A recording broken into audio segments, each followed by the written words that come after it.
I got my brows showing. Hello.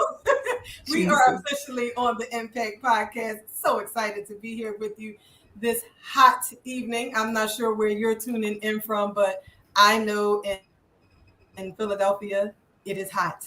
It's really hot. Listen, that's why you see me and Damaris in these tanks, because it's hot. Okay. I was going to put something on the arms, but I was like, it's too hot. I'm sorry. I actually just came out of the pool. Oh, you put a jacket on? Yeah, I didn't even do that. I was just like, you know what? They're gonna get what they get, and they exactly. So I felt a little differently about you guys today. Obi, I'm gonna tell you too. We had a meeting earlier. I did not have this on. I had the tank, and I was like, "Hello, I'm here." And so I was like, you know what? Let me throw it on. Probably because I'm in my home office, but I don't have the air running because then you guys will hear it. But I don't know how are you guys tonight? How are you? Well, everybody? Do you hear my air? Because my air is on, and it's loud. No, yeah, I can hear whistling. I can hear it a little bit. Yeah, mine is hear whistling. Yeah. Mm-hmm. Yeah. I can't. Turn mine on too. Yeah, girl, don't be hot. Yeah, don't be hot. Turn your air on. Not that serious. Or take the jacket off, one or the other. I love it. The impact, real conversation. We real women got this hot. It's going on. The air is going on. I appreciate you guys for being here for me and allowing me to have self-care. So that I can be cool. Because in a second you were going to see all the gloss and everything because I was like, I'm not. So I've chosen to turn the air on. I'm with you guys. I'll be cool. And so we will start tonight by welcoming, of course, you know, my power sisters over here are with me. We have Damaris Alvarado Rodriguez and Dr. Obiama Martin. And we are welcoming for the first time, but not the last, Martha G, CEO and founder of Ideal Business Services. And if you know any of us, you know that we love to talk business. So this is the perfect circle tonight. So we get to talk about one of our favorite topics. So I am going to let you, Martha, introduce yourself because I want to be a nice host and make sure we get to know you. Yes, thank you. And I'm so excited to be here to talk to you guys about business, taxes, and everything else that comes along with it.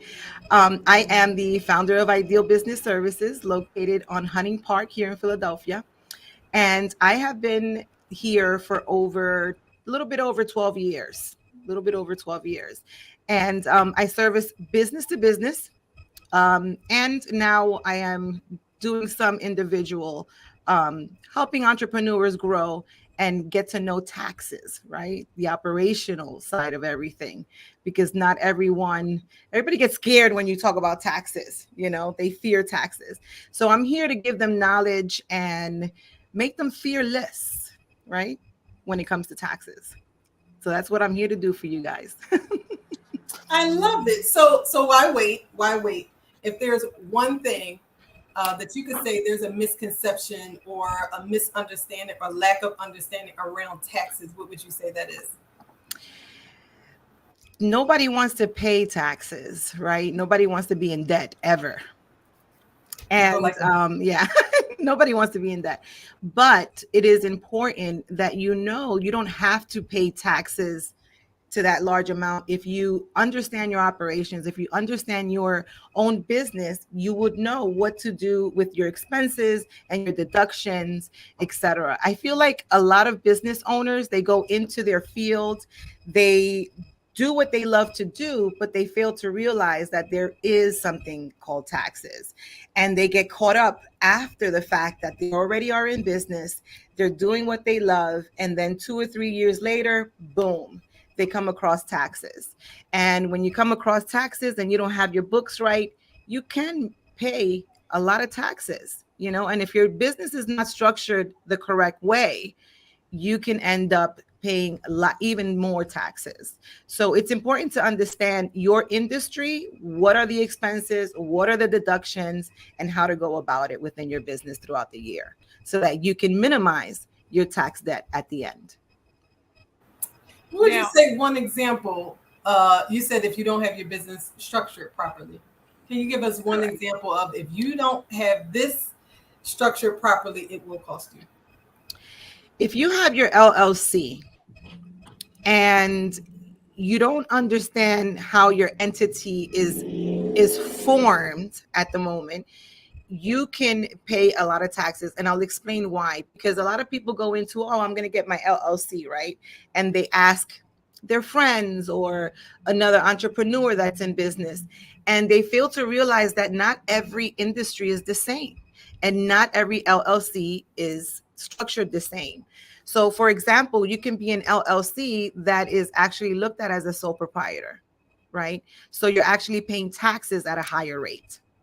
Now, if you are an LLC and you are the only owner, it doesn't mean that you have to be considered in a sole proprietor in the eyes of the IRS.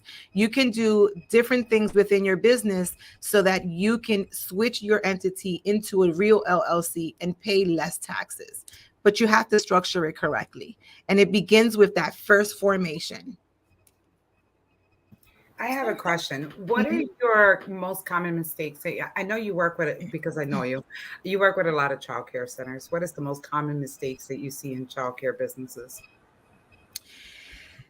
So, with that question, do we want to refer to the smaller side of childcare or the larger side? Let me right? Because they both have them. Yeah, because I know you work with a family, with the family. So you can tell us both, right? What is Okay. with the family versus centers and groups? So with the family childcare, I feel like they really don't understand time and space. There is such a thing as time and space. You can actually expense out and have a huge deduction on your time and space. The kitchen that you cook in, yes, you cook for your family and you also utilize it for your daily life, but it can also be a deduction when you are having your child care hours, right? And so a professional will break that down for you and expense it the correct way so that you get your deduction at the end of the year. And a lot of daycares, family daycares, don't realize that. And of course, just like a doctor, if you have a heart condition, you're not going to go to a leg doctor, right? So choosing a tax professional is very important that is in your field, that understands the tax regulations, around childcare is important as well. Yeah. Yes, Olivia, you were going to say something?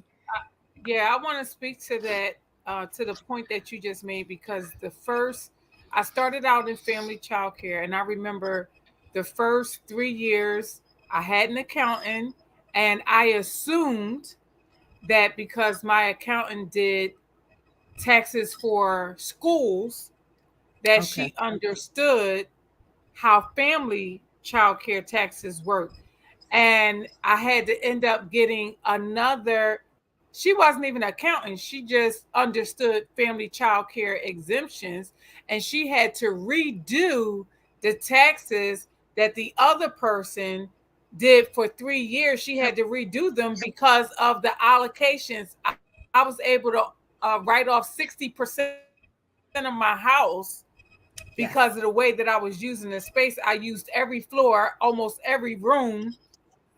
Yeah. And so the other accountant didn't know that. So when you say, get an accountant that's in your field for family child care providers specifically, because you're in your home, you want to make sure that you're asking whoever is your tax preparer, do they understand and are they aware of all of the allocations specifically for family child cares? Now, even for groups, there are some groups that's in homes, they're going to need to ask the same questions. But if they're in a center, then they are fine with the other commercial size businesses. Correct. Yes, I agree. It's important to do that because, as I mentioned, there's specific regulations for family childcare because you're in your home and you live there.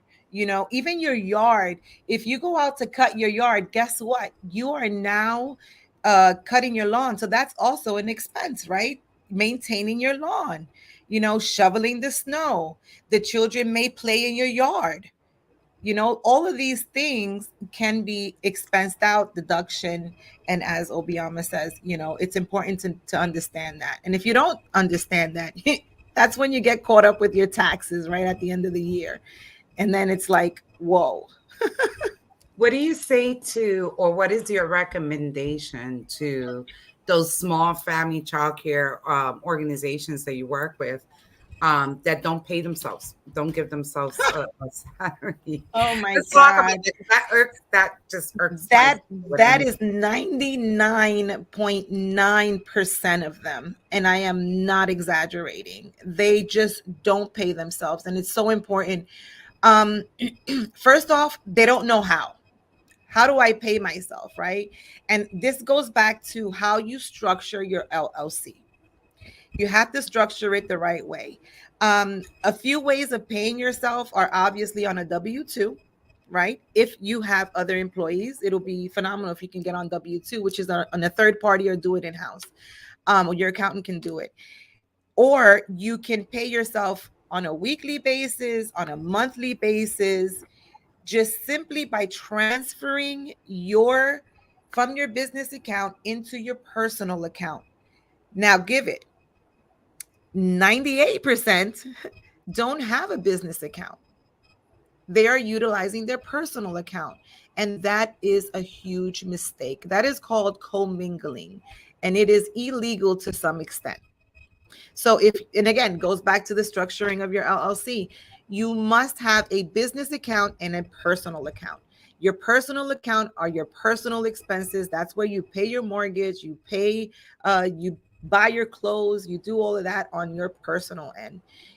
With your business, you have to pay whatever comes out of your business with your business. It's so important to do that. And that's how you pay yourself. Now, I understand the structure of, okay, well, I don't have enough to pay myself, right? Because that you also come across that. What if I don't make enough? So then you have to restructure your pricing. You have to, reevaluate your operations on how you're doing it, because you should be getting some type of profit and being able to pay yourself. But again, comes down to having a good accountant that understands family childcare. That also leads me to and I'm sorry, Lee, I know you was going to say something. When I first started, I too started as a family childcare center, and I've worked in other businesses prior to childcare, and I had to learn very quickly to build relationships with my accountant, right? So when I moved into like a bigger organization, I ended up hiring a part-time controller. And with that part-time controller was able to give me a 5-year strategic plan, just like we do CQIs and everything, and how to build my financial stability in my organization. What do you say to people, or how do you build relationships, right? Because I know you also work with a lot of Latino, right, Yes. childcare centers, and the culture is to be shamed, right? We're ashamed of the way that we handle our finances. Some of them don't trust people. Like, I'm not Trust trying to issues. where my money's at. It's underneath my mattress. So how do you build those relationships to really help support people, so that way they don't think that you're coming after them or you're the enemy, right? Educating them.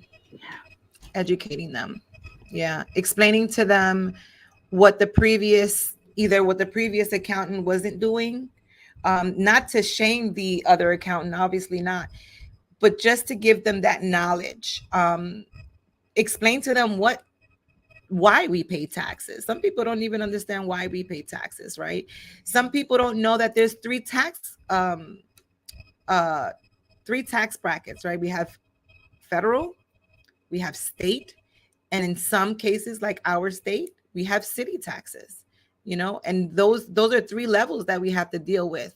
So it's a little bit difficult here in Philadelphia, but in other states you just have 2, and in other states you only have 1, which is federal. But giving them knowledge and being in constant communication, because a lot of people are just accustomed to dropping off their documents at the end of the year, and they don't see their accountant throughout the year. They don't speak to them at all. They don't know what, at the end of the year, it's too late to make these changes or to create a new habit, right? Or to see your forecasting, where you're going, what your budget is. So it's important to do that and build trust. Those are the three things I do first: give them knowledge, build trust, and analyze their business. And I love that you say that, because something that I learned, and we talk about being a part of the Goldman Sachs program, is understanding that these people work for you, right? I'm paying you to do a service, and therefore I need you to basically educate me, which also leads to, and I was telling in my class last night, my class with my students, we were talking about even interviewing these professional services, right? Like everyone Right. does not deserve Yes. to work with you or work for Absolutely. you, right? So Yeah. asking questions so that you can let me know that you're qualified to work with me. And I think we need to really start standing in this space of confidence and making sure that people respect us, because I'm giving you my money. So can Yes. you tell me why I should hire? Absolutely. Using the interviewing method is important. Definitely interviewing. I think Aaliyah, she froze a little bit. Ah, Aaliyah froze. So Oh, there you go. You it's came back. okay. But she came back. Nope, nope, she didn't come back yet. Okay. So Hmm. here's the other thing that's really important that I've learned around money and taxes and all of this kind of stuff. The more you know as a business owner, the better you are to not just ask the questions, but understand the answer. Because I can ask you all the questions I want and still don't I know. understand, which could Hmm. still cause me to be a little leery or hesitant because of some other things that I may have heard from somebody else. Because everybody is always talking, Yeah, yeah. but the information isn't Mhm. always true. Yeah, So you have to, the person, the child care provider, whether it is a family group or center, really needs to understand what they're liable for. hmm, yeah. And I'm glad you said that word, liable, right? Because at the end of the day, the accountant is the professional, but you're signing on the dotted line. And whether you understand it or not, you are fully responsible Yes, once that tax return is filed. that's correct. Yeah. Although obviously, the accountants take their own responsibility, but it's not as much as the actual owner because you are signing. And a lot of the times when I meet someone, an entrepreneur, a business owner that's been in business for a while, and they come to me and they say, "Well, you take care of everything. Go ahead and do what you have to do. You're the professional." I say, "I'm not the one for you. I'm not the one for you, because if you're not going to sit here and go through it with me and understand this is what we have to do, at the end of the day, what you're doing is you're trying to push off that responsibility to the professional. But at the end of the day, if you don't understand it and something happens to me health wise, or I shut down or I disappear for some reason or another, how are you going to even explain what has transitioned throughout the years with your operation, your financial operations? Or how do you explain it to a new accountant? It's interesting you say that as well, because I also think that we hand over too much power, so much so that we don't understand what's going on with our finances. So how do we know? Exactly. Are you handling my books and my finances properly? We should also be Absolutely. in control of running our reports and understanding what they're saying, the ability to forecast, and even have an idea as to, where is where is the trajectory of my business? Where is it going? Right. And then being able to ask those questions. And until I learned that we should have a relationship with our accountant or our professional services, to be able to say, listen, here's my goals and here's where I'm trying to go. Can you help me? Let's have a conversation and kind of plan this out. And I too was in a space for years where I only spoke to my accountant at tax time. Oh, you need these documents? Let me send it to you. You send it back. Whatever you say, sign, and that's that. And that's that.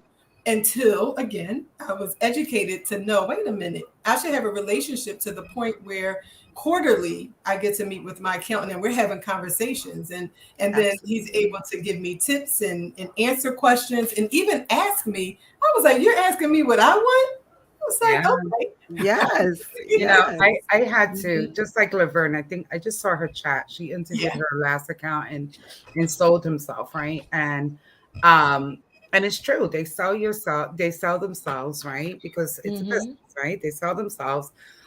You're thinking, oh, this person's gonna have my back, they're gonna fix everything magically, and then you get in there and here it goes. But one thing I did learn, and by having a relationship, you know, I have a real huge relationship, real strong relationship with my accountant, right? Just like my banker, right? I know Mhm. my banker, I know everybody in the bank by first name.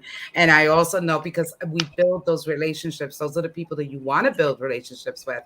And one thing I learned from her, and the reason I kept her, she was very honest. You know, she took my business and everything, and she said, well, I don't understand this, right? I don't understand. And I said, all right, neither do I, but let's understand it together. Let's work on it together. So it took 6 years for us to create systems, to decode, to, you know, create these strong budgets where people, other childcare organizations, like, well, who you use? I refused to refer her until I knew that she knew what she was doing. Right That's now, I good. refer her, but not to too many people because I don't want her to get overwhelmed and forget me. Listen, I have questions. I'm like, hey, I'm over here. I got to pay this MPT tax. I need you to do this right now because I'm at zoning right now and I need my certification right now. And Mhm. that's the type of things that's the type of relationship I have where, and she's like, you're crazy. Hey, I'm buying a house. You know, we need you to figure this out, how I'm going to get this out That's of right. here. Right. And these are great ways and how to build relationships with accountants. So if you do have accountants, and by the way, I do know this because I've heard it from every accountant I've ever encountered. They do not like working with childcare A because lot of them it's don't. so unorganized as an industry. Okay, by the accountant's words, right? And it's just a shame that we have to create our own spaces for these business practices, right? Because that's not what's out there. But Yeah. thank God you got us to help you with that, right? Because There it's you go. not out there. It's not. Hmm. Yeah. Yeah. And you're absolutely right. We typically don't have those type of conversations. I think Nope. when I think about my mom, right, you know, I always talk about Miss Linda, 40 years in the business. So many people have started from this space of passion, or they were kind of filling a need, meaning I had to stay home with my child, or whatever the circumstances were, they started caring for children. And because it starts as this passion work, it stays, you know, it's passion work. But Yep. that's why this was titled, this isn't babysitting, this is a business. So I'm a business owner first. I just happen to love what I do. But this thing is business. And so it's Yeah. structured on a foundation of business. And sometimes we'll go get this professional development and we'll learn more about the passion work, but not enough about the business side, so that we can be sustainable, so that we can make this business work for us, so that you can give me the life that I want, so that Yeah. I can continue impacting the rest of the world. And Yeah. I know that's the direction that I'm trying to go. And I think the beautiful thing is we are in alignment with that, which is why the work that we do, we want to pass that on to the, to others, because we all deserve it. We deserve it.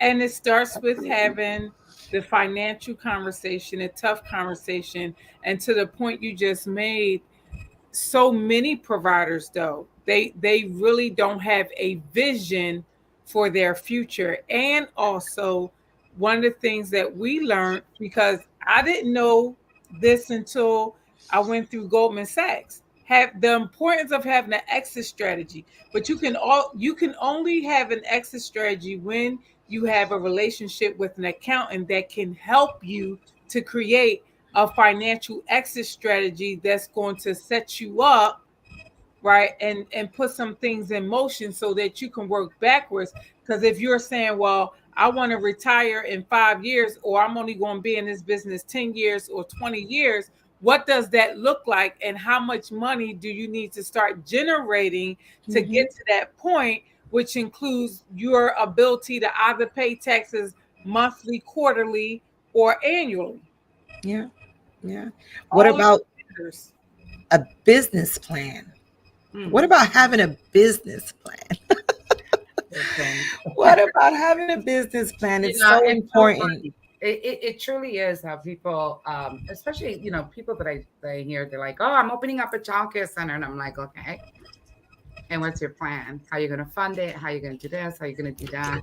It takes, Because there's no grants. I just gotta say that. If I get another phone call, another email about I need a grant, no, grant, you better get a job. job, or have a good business relationship with your bank, right? Well, that means you got good credit. You have good credit and you have established, reporting, right? You have, a yellow book audit that you can take to them, financial statements. You have all this stuff that you can take to them and say, now what's up? I need $300,000 and walk in their gully like that, right? My favorite word. You could walk in their gully.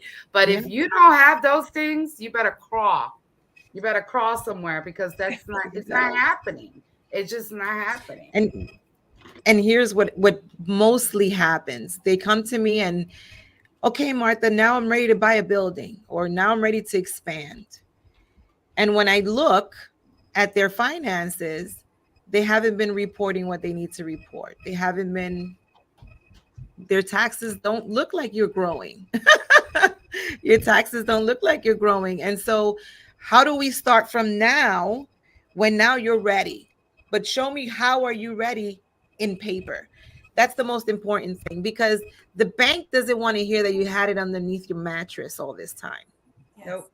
No. And with the technology nowadays, the federal wants to know if you pay taxes on that mattress money. Okay. And you got to prove it. You got to prove it. And it goes just like buying a house and everything else. You have to show your growth. And there's unfortunately business owners that are stuck reporting the same thing over and over again. Why? Because fear of paying taxes. And They I eat. love that you bring that up because, right, it takes me back to even prior to being this far into entrepreneurship, right? So I'm thinking back to the days where, oh my gosh, it is income tax return time and I'm getting this huge income tax return, right? So this is the thought. Right. The refund. The refund, right? And it's like, oh, let me hurry up. I want to do rapid refund and everything. I'll pay you the couple $100 to give me a rapid refund because I want all of my money. Then getting on this other side of entrepreneurship and doing exactly what you're saying, which is reporting things and doing things the right way, where now I'm not getting a refund. I owe taxes. I'm like, hold on a second, right? And so I think I'm like, wait. So when everyone's talking about refund time, I'm looking like, Lord, right?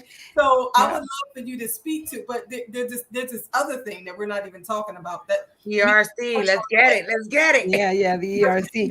So let me touch on that topic a little bit, because first off, a refund is just that, a refund, right? Which is money that you have given to federal, and federal has determined that you gave too much. So you're getting a refund, right? And on top of that refund, if you have children, you have some credits, etc.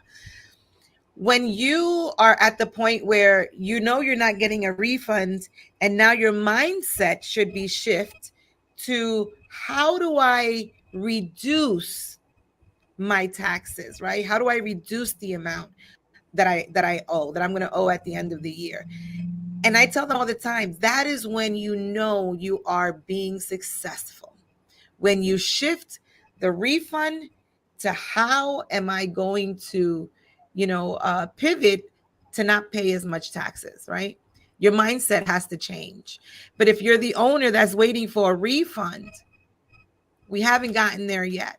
So we got to kind of fix your mindset. You got to fix your mindset, because a lot of the times, and I know this is a topic for another day, a lot of the times the business owner becomes a business owner and they still function as an employee. Their mindset are stuck as being an employee, and they don't get it. And that's where leadership education comes along, and that's a whole other topic though. I know we could talk about that because we could talk about that. I Well, just feel here's like what's interesting that we don't get to talk about enough, though, because when it got to the point where I was on the other Yes. side of when I no longer received a tax return, and now I owe taxes, but then I actually saw this thing called like the shareholders like profit. I Yes. didn't know what to do with it because that was never discussed. So I was operating like a full nonprofit. Like, oh, great, we can buy more toys, we can buy a new shelf, we can poured it right back into the business, not Oh, understanding about profit and shareholder yes. equity. Can you talk to Yes. that a little bit? So that is again going back to the structure of your formation with your LLC, right? We have sole proprietor, we have LLC, we have S corp, corporation. So we have different types of structure. And before you even open any business, whether it's childcare or not, any business, you should sit down and obviously with the professional, an accountant, and ask, what type of entity should I open? And this goes along with your personal goals and the goals of what you love to do, where you want to go with this. Because at that point, when you determine which entity you should go with, you're going to be successful. Because if you're opening up an LLC and your goal is to be a franchise in the future, 10 years from now, 5 years from now, opening an LLC is not for you. You should be opening an S corp. You should be opening an incorporation, and seeing the liabilities that go behind that. And so it's important, again, before you even open or put a name to your business, speak to a professional about how that formation is going to be about. That's Hey, the importance of that. can we talk about that name in your business? I know we had a conversation Yes, the a few name weeks in your ago. business. Let's talk a little bit about naming those businesses. Yes, naming those businesses. We always go for our name or our initials, right? Always. Number one thing is our names and our initials. Or we will name it the street name, whatever the case is. It's important that you think ahead of yourself. And as Obiama said, the exit plan. What's the exit plan?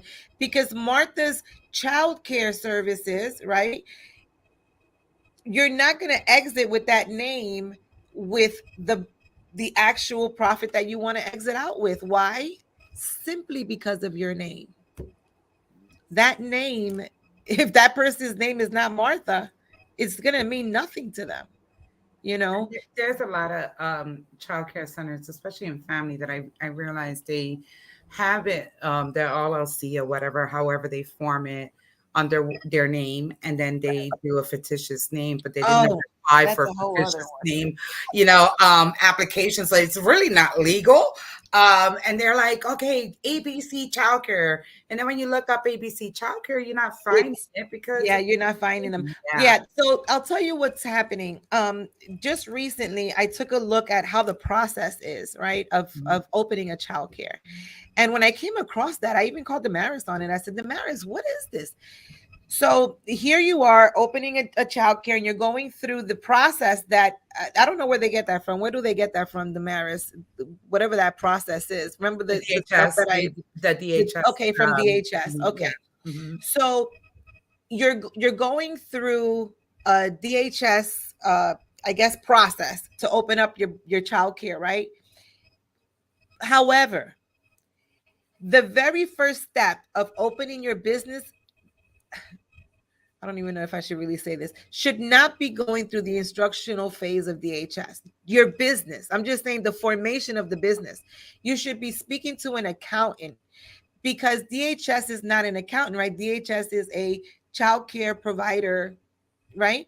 Regulator, right. Regulator. It's right, right. But they're not into LLCs, S corp entities. They don't know anything about that. They just give you a guidance. This is what it is. Click the link and then you follow the steps, right?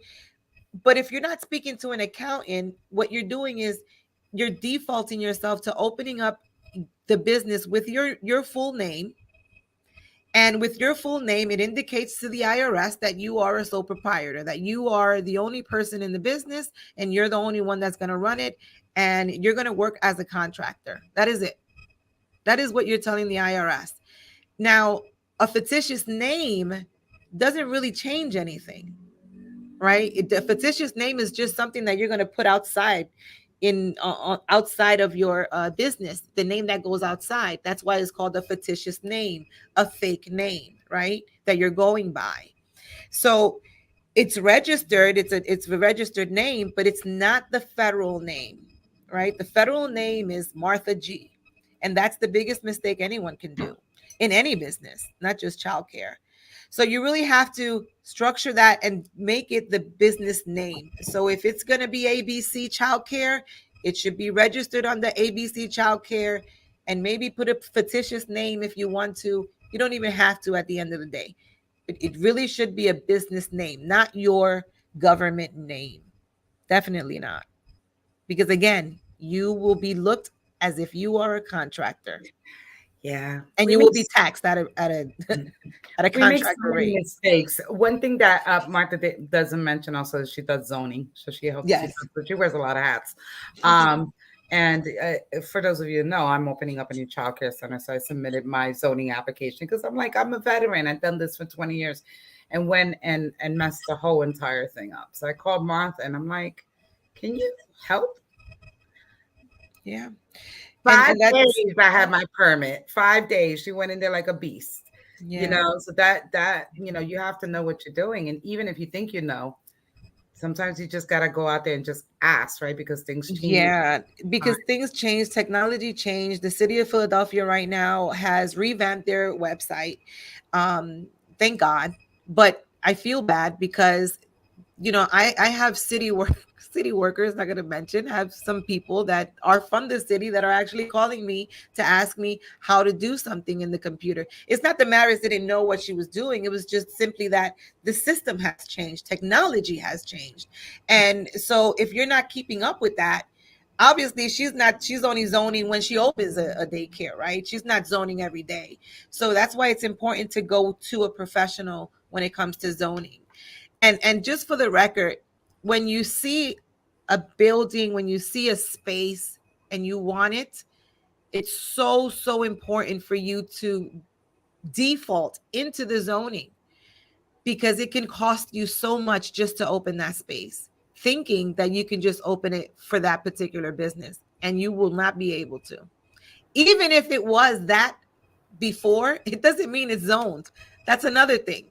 Like, just because it was a grocery store and you're going to build a grocery store, it doesn't mean that it was zoned for the grocery store to begin with.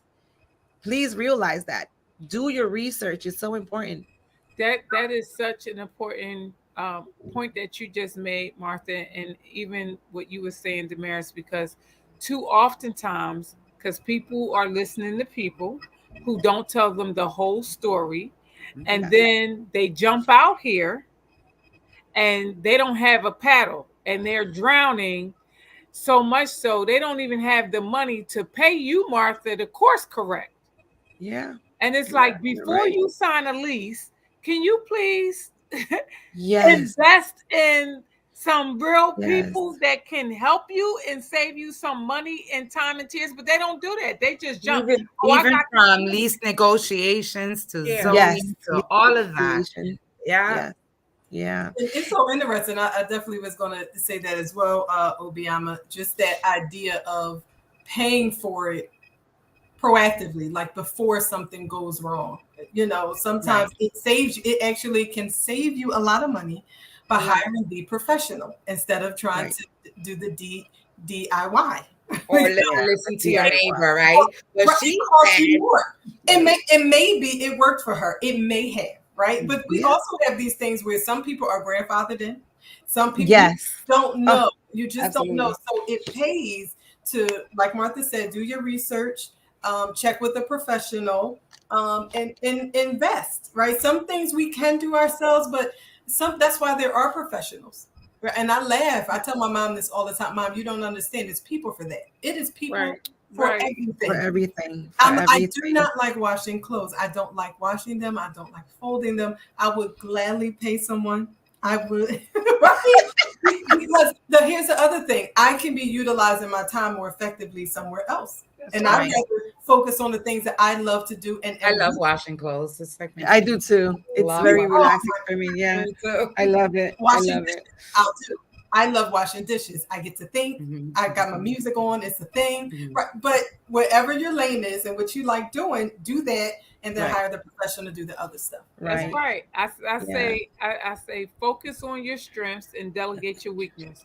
That's That's it. it. Yes, That's it. yes. That's it. And going back to that really quick, I just want to I don't know if there's anyone out there that is looking into renting a space, a commercial space. I want everyone to know the new laws around renting commercial right now. Rather it's commercial or even residential, it doesn't matter. Right now in 2022, August of 2022, the new law here in the city of Philadelphia is that the zoning is no longer a responsibility of the landlord. It is no longer. And I've had several people in my office, and we've even gone to court for this, and they've lost it all because they didn't do their research. And again, this law came into place. I'm not sure what the name is right now because we weren't going to talk about that. But the point to it all is if you sign on the dotted line your lease and you can't get that place zoned, you are responsible for that 3 year, that 5 year lease. So whether you are in it and operating or not, the landlord wants their money. I just want to make that clear to That everyone. is so why that is so that is the reason why before somebody signs a lease, they should do their research, just like you said, Martha. In addition to that, negotiate their lease, right? Yes. Because in negotiations, I Yep. always put a clause. If I'm not able to do a business, blah, blah, blah, I am not Yes. responsible for this. And I'm going to make you sign that because if not, we're not going to do business, right? Exactly. I'm here to pay you. We're going to be married for 20 plus years because that's how I go in, right? I'm going to depreciate everything I put in this building, 20 Hmm. years, right? However, in the event of this, that, because in the end of the day, you have to protect yourself, right? Absolutely. You have to protect Absolutely. yourself, right? Nobody goes into business to lose. I'm not Yes. doing it. The landlord's not doing it. So we have to come up with some type of agreement.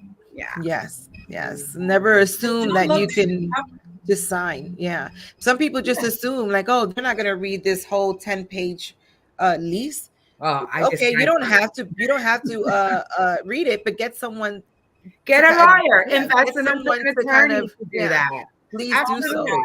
That would, like Yeah. I said before, right? Saving yourself money, time, headache, and I think we get very emotional, right? It's like, oh my gosh, I just love it. It is so cute. It is so nice. Yes. It is so, right? And it's like, it is cute. It's cute, but is it right for me? You know, Right. am I going to be able to grow? I will never, I didn't know this at the time when I was looking for a building.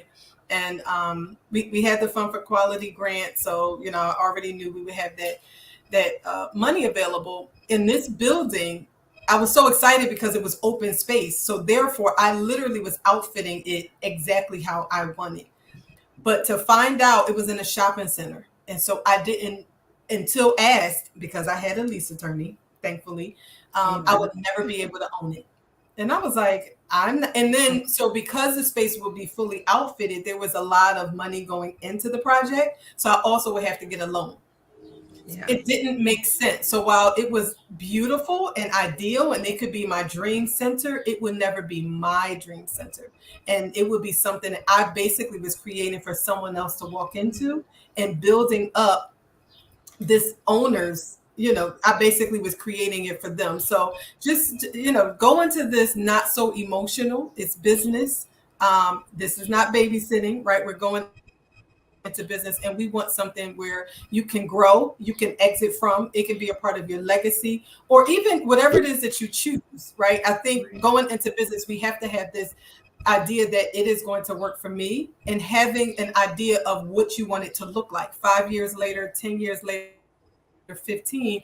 Otherwise, we're chasing after the business and just following it wherever it is going, and it's not working for you. And we don't want to do that. Right. We're at the 45-minute mark. I do not want us to end this conversation without talking about the employee retention tax credit. Yes, yes, Can you please shine yes. some light what that is? So the employee retention tax credit came about because of the pandemic, right? And it is to give some type of relief and retain your employees, right? Now that unfortunately, um,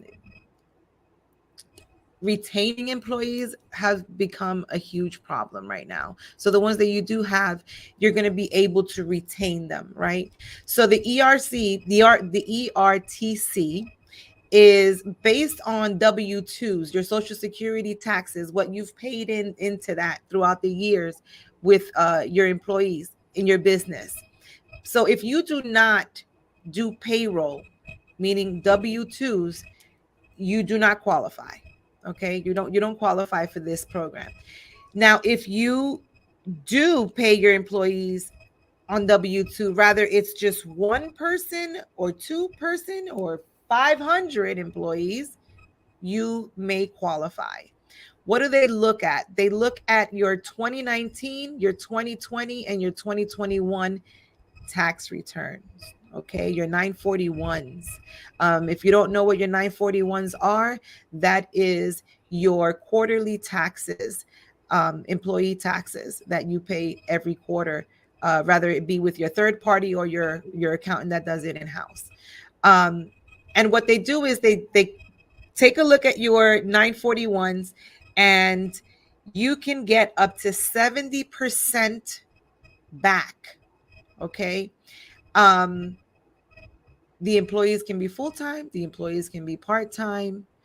Um, the only thing you cannot include is family members and yourself. Cannot if you're on W-2 yourself, you don't qualify, and neither is your family members. Family members can range anywhere from immediate family to cousins or nephew, nieces, in-laws. They cannot be related to the business owner. Okay. Um, what else? What else am I gonna say about that? Um, Let me look at my little notes here about the ERTC. It's not an easy thing. It's not an easy application. I'm gonna tell you that right now. You must go to a professional and get it done. There are scams out there. Please, for the love of God, be careful with people that are calling you in regards to the ERTC. I love that you Um, said that. It is an influx of calls right now. I'm like, where are all these people? And who are you? And how'd you get? I got yes, phone calls like, yep, I called you earlier, but I was like, yes, yes. thank It is you. important that you are aware that they'll send you electronic mail. They'll send you mail with snail mail. They are trying to reach out and get information. So what happens with this information is if you don't know the person that is doing your application, they can and will steal this money. And this money is not $1,000. We're talking about the least client that I had, was about the least was 80,000 with 6 employees. Okay. So it's a lot of money. Now, when does it expire? The expiration date was September 2021. Excuse me, September 2021. However, the IRS is so backed up that they're still taking applications. This is not something that happens overnight. You're not going to submit your application and get approved and the money's in the bank within 30 days. This is going to take about 6 months, sometimes 8 months, maybe a year. It all depends. Okay. But as soon as you get your approval, best believe that you will have a check in the mail. And check in the mail. You don't get it by direct deposit. You don't get it's literally a check that comes in the mail under the name of the business. Okay. What can you is there any requirements to exhausting the funds? No. No. You can use the funds for anything you want, but it should be for employee retaining your employees. Okay. Um, what else? I think that's it for the most part of it. So if Unless you guys you have questions. let's go back to that. You can Mm-hmm. use the funds for whatever you want. Mm-hmm. However, the name of the Business. refund is what is it called again? Employee retention tax Right. refund, right? Exactly. So listen to that very carefully, guys, right? In an industry that is suffering with so much staff turnover, so much staff shortages, this means that you can actually, if you're getting $100,000 and you have one staff member or two staff members, you Mm-hmm. can actually create a strategic plan to keep that person continuity of care, to support the continuity of care for That's two right. to 3 years. So how are you going to use this money? You can still use some of it. It's not like you're not going to use some of it, but how Right. can you bring this money back to continue to make money for the organization, because closed classrooms don't make money. Right. So think about that for a minute, right? When I got my ERTC, I can we're a business with so ERTC. many Mm-hmm. acronyms. Um, I created a 5-year plan for all of my employees. This is how I'm Yeah. going to It's retain my great. employees. These are the benefits that they're going to get. This is how I'm going to. I spent that money without even getting it, right? Mm-hmm. Because I already knew this is going to be my plan for me to retain my staff. This is going to be my plan for me to keep my doors open. Because at the end of the day, I need to keep my business running so I Mm-hmm. can continue making money. You see how that goes, right? So Mm-hmm. by the time I'm ready to sell or retire or use my exit strategy, my daughter, whatever it is plan that I have, I still have a business in operation, right? And then so many organizations, so many other childcare centers are like, how do you don't suffer with staffing shortages? I have a plan. I invest in them. So here's the Period. here's Period. what you have to keep in mind, everyone. This is where Martha's gonna bust your bubble here a little bit. When you get the employee retention, it's still recognized as revenue. So it's Okay. Right. Yeah, it's taxed. So putting it back into the employee is going to be the best way to monetize that money, right?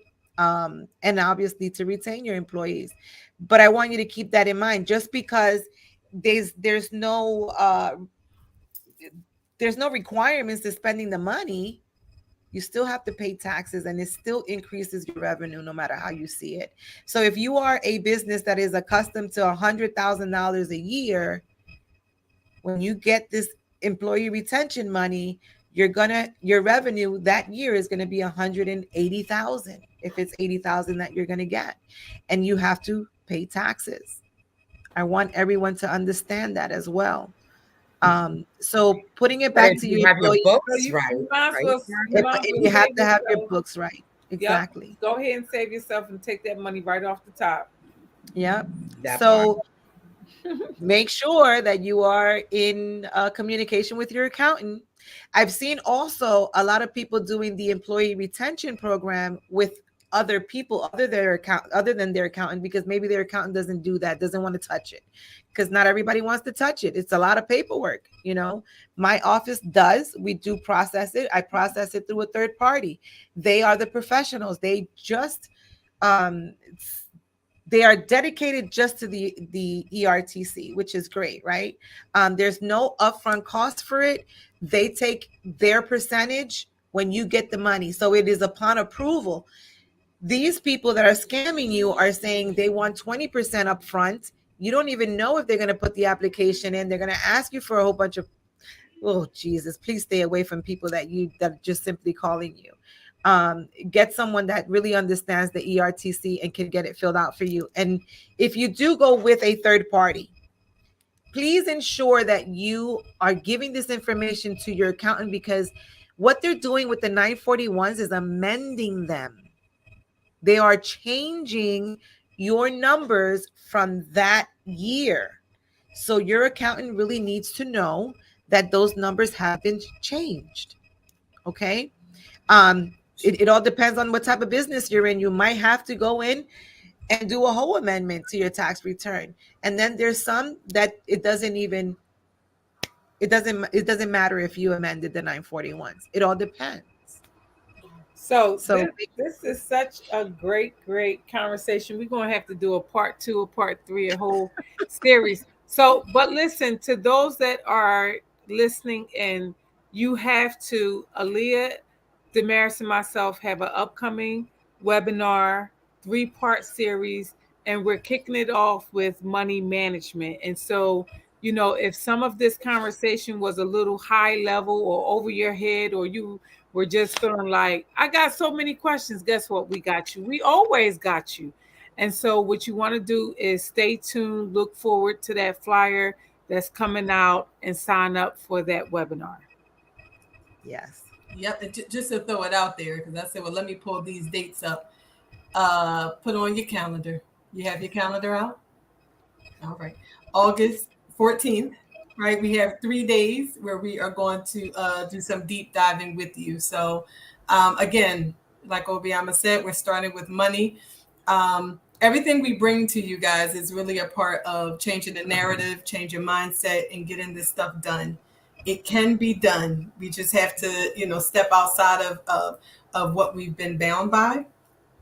No one is coming to save you. So no one's coming to save you.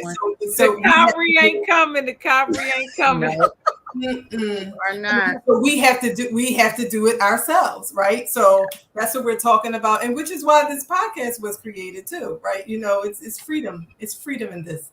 So so many gems today, so many. I'm so happy. It's recorded.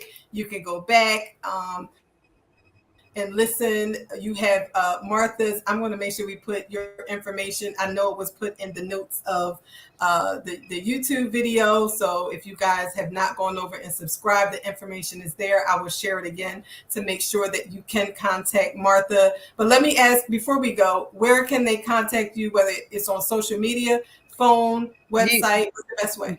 All of them, all the above. Social media, I'm on Facebook, I'm on TikTok, I am on LinkedIn, Instagram. You can text the number if you want to. You can call the number if you want to. We have Spanish speaking as well. Si lo quieren en español, también en español. And email me. And she's a social media influencer, guys. She's so humble. She's like really talking like, she also does social media influence. So reach out. Work. Yeah. Yes. Reach out for the community. Do all the things that we even mentioned, which was, right? I'm sure Martha will not be offended if you call her with your interview questions. Yep. No, yes, absolutely. Yes. Right? I would be, you come with interview questions. I know that I did my job. There we go. So guys, make sure that take a moment, right? After you watch this, listen to it, take a moment, sit with it, write some notes with some questions you have, with some areas in your business you want to build on. What are some issues you're having? Where are you stuck? I think we need to have, and I think I was thinking about it. We need to have more podcast interviews with ourselves. Like, ask yourself some questions. Right. What's going on with me today? Right. What's going on in my business today that I want to work on? I'm really serious because that's where the work needs to be done. So I'm not going to keep going on because we're talking about business and we love this topic. But yes, go back, listen to it. I know we'll be having more conversations. We definitely need to have a part 2. If you guys have questions or additional topics you would love to see and hear, let us know. Otherwise, the impact has been done. The podcast is over. We will see you soon. Thank you so much. Thank you guys. Have a good one. Bye-bye.